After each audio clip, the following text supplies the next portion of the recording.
사도세자가 정신병을 앓게 되죠. 예, 사실 뭐 그 이전부터 이미 앓고 있었을 수도 조짐은 이제 있고요. 시작됐겠죠. 있었고 아들이 재정상이라고 보면 게 더 안 이상하다고 생각해요. 네. 오히려 왜냐하면 공포스러운 부분에 대한 거죠. 그래서 조금 이상한 상황에 대한 것이 사실 저 세 번째 그림이죠. 예.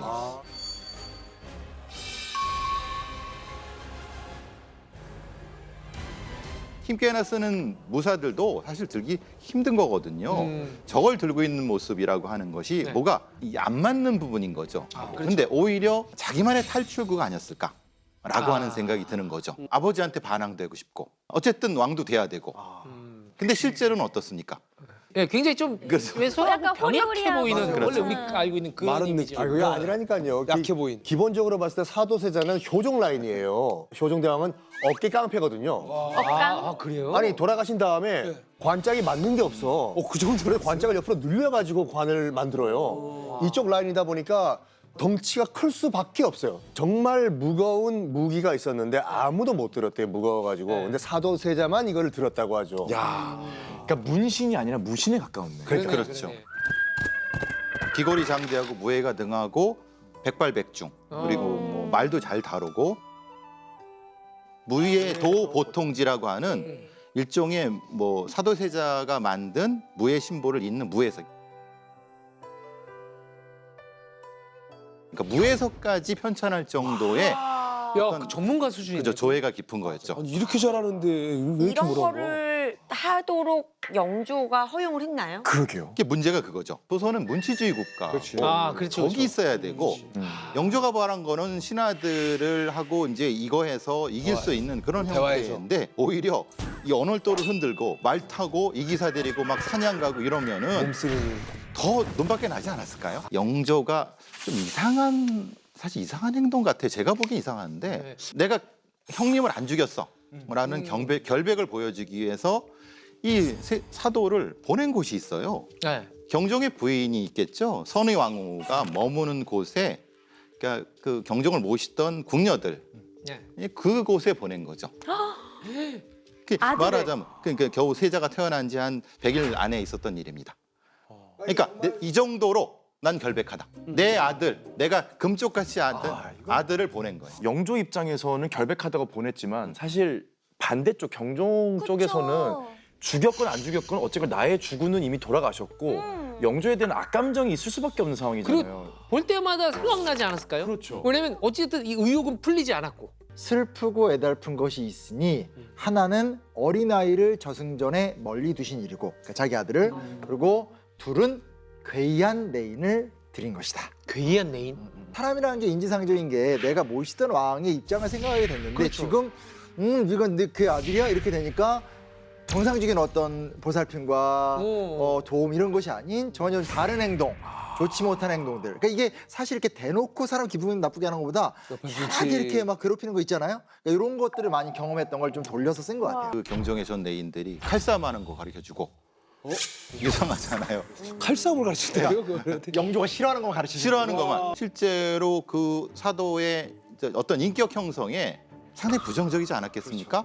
내 알리바이를 증명하려고. 그렇죠. 네. 그리고 이제 영조가 독특한 어떤 결벽증이 이상한 습관이죠. 사실은 이게 결벽증, 강박 같은 거예요. 불결하다고 느끼는 뭔가 말이나 그런 걸 들으면은 이 귀를 씻는 그래요. 그 그게, 영화에도 나오잖아요. 나오지 않습니까? 실제로 그랬다고 하고 좋아하는 사람을 만났을 때 옷을 또 갈아입고 영조의 그 정신 상태도 사실은 정상은 아니었다는 얘기 들어요. 강박이 있네요. 예. 그러니까. 이게 중간에서 뭔가를 좀 치우친 거를 중화시킬 만한 요소가 전혀 없었던 거예요. 네. 대표적 일화가 뭐냐면 네. 이제 화농지라고 있어요. 네. 엄청 예뻤어요. 그러니까 딸이에요. 딸인데 이게 좋아하는 정도가 그러니까 완전히 사도세자를 대하는 거랑 정반대. 너무 신기하네, 보고 이거. 너무 좋아하고 너무 이뻐하고 그래서 나중에 이제 화농주랑 사도세자가 놀고 있는 거예요. 그러면 둘 다 내 새끼잖아. 그렇지. 그럼 얼마나 이뻐. 네. 근데 딱 보더니 야, 난 이거 진짜 제 입으로 말하기도 되게 불편한 말인데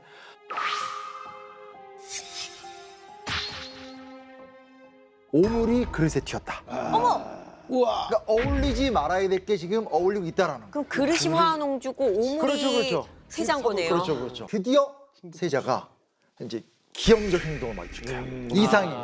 기영주. 이상행. 이상한. 다영 씨가 한중록의 한 대목을 읽어주겠어요? 아, 네. 영묘께 경희궁으로 옮기시라 말씀드리지 않는다고 서 있는 내게 바둑판을 던져 왼쪽 눈을 다 상하게 하니 하마터면 눈망울이 빠질 뻔했느니라. 가정 폭력이죠. 그렇죠, 그렇죠.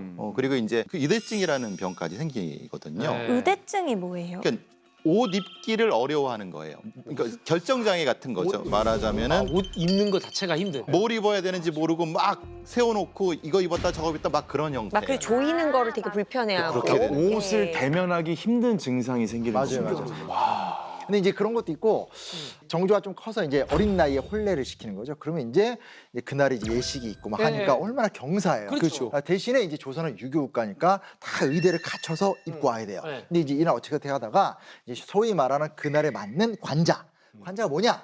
여기 붙이는 거, 붙이는 거. 아 여기 상투 끝에 이렇게 그죠, 붙이는 그죠, 거 그죠. 예, 예, 있어. 예. 근데 그날 정확한 원인은 모르지만 해대는 그걸 안 하고 온 거야. 사실은 지금 행사 되게 좋은 날이고 기분 네. 되게 좋은 날인데 보자마자 너 그걸 제대로 안 했다. 다른 거 끼고 왔다고 막 쏟아내고 아들과 며느리가 이제 결혼하는 날이잖아요. 근데 오. 며느리 얼굴도 보지 못하고 쫓겨났다는 거야. 자기 아들 결혼식인데. 기록에 따르면 이제 그 이후에 이제 의대증이 더더더 심해졌다. 심해진 부분인 거죠. 이 정도면 조현병이라고 봐도 되나요? 저는 봐도 되죠. 이 정도면은. 아. 근데 이제 본인을 예뻐해 주셨던 이제 중전께서 돌아가시고 뭐 세자에 방파막이 했던 할머니도 돌아가시면서 같은 해 돌아가시거든요. 어떤 애절한 마음을 앓고 아버지랑 그 성묘 가는 날 영조가 갑자기 세자한테 돌아가라고 했던 일이 벌어지죠. 네가 덕이 없어서 비가 온다. 그래서 돌아가라고. 그죠? 근데 이게 언제나 이제 그 정사라는 게 우리 이제 실록이나 이런 데 나와 있으면 문자 그대로 100% 맞다고 생각하는데 네. 이것도 다 정치적인 기록이거든요. 그렇죠. 그러니까 지어낸 얘기는 아니지만 의도된 기록이 있어요. 이 남아있는 기록이 되게 인상적이에요. 남아있는 기록은 지금 말씀하신 건 야, 가! 이거잖아요. 근데 남아있는 기록에는 돌아가서 몸을 조리를 잘해라. 뒤에 빼버린 거. 사도세자 입장에 봤을 땐 친엄만 아니잖아요. 그렇죠. 그런데도 불구하고 이제 정성왕후가 돌아가시기 직전에 너무 슬프니까 가서 엉엉엉 운 거예요. 빨리 나으시라고. 그 빨리 엉엉엉 빨리 쾌차하십시오 하고 있는데 저벅 영조가 다가오는 발소리를 들은 거야. 숨어요. 방구석에 벌벌벌벌 떨어. 영조가 무서웠나 보네. 무서운 게 아니라 이 정도는 거의 공포의 대상이에요. 야, 이거 근데 이게 친아버지라고. 이거 그렇게까지 몰랐어요. 아들이 말도 안 미칠 수밖에 되네. 없어 진짜. 결과적으로 이제 그게 다라는 거죠. 이제 살인이 시작되는. 살인이요? 갑자기 살인이. 이게 그 의관을 담당하는 내관이 와가지고 세자 저하 옷 입으시라고 저리 피해라 입으시라고 비키라고 하다가 강제로 입히는 과정에서 왜 자꾸 나한테 옷을 입히냐 하면서 내관의 목을 쳐요. 그리고 이 한중록 기록이에요. 이 사도세자가 목을 친 내관의 목을 들고 돌아다녔대요. 아우 너무 무섭다. 아우, 그거 너무 무섭다. 완전 정신이 완전히 갔네요. 이렇게 해서 죽인 사람만 일단 그 기록에 따르면 100명이 넘어요. 와, 너무 많이 죽였는데. 100명. 그리고 어떤 정당한 어떤 행위나 어떤 목적에 의한 살인이 아니라 기분 탓. 아, 예. 그렇죠. 뭔가 네. 갑자기 우발적. 네. 그리고 이런 막 폭력적인 행동 그리고 살인까지 이제 반복되니까 이제 영조가 나서는. 이거는 가만히 있으면 안 되겠다. 그게 당연히 생각을 했겠죠. 그래서 결국 뒤주에 가두는 벌을 내리게 된 거라고 그렇다 봐야겠죠. 치더라도 내가 죽일 수는 없어요. 예. 그 영화에도 나오지만 이런 말 하지 않습니까? 네가 죽으면 조선왕조는 계속되지만 내가 죽으면 조선왕조가 여기서 문 닫는다. 그러니까 네가 대신 죽어라. 영조의 말이 틀린 말은 아닌 것 같아요. 왜냐면 사도세자 같은 광인이 왕이 되면 조선 사직이 원인 제공을 한 사람은 제가 볼 때는 아버지인 영조가 그렇죠. 본인은 모르지만. 예. 분명한데 얘가 왕이 되면 조선은 망한다. 제대로 된 아버지라고 하면 치료해줘야죠, 솔직히. 폐위의 가능성은 없었나요? 그거는 아예 원천적으로 차단된 그러니까 사실은 이제 소위 말하는 좀 당시 노론이나 주요 세력이 사도세자를 굉장히 이렇게 저하하거나 거부하는 문화도 분명히 있었고 싹을 잘라라 라고 압력을 넣었을 가능성도 있죠. 여기서 결정적인 사건이 발생해요.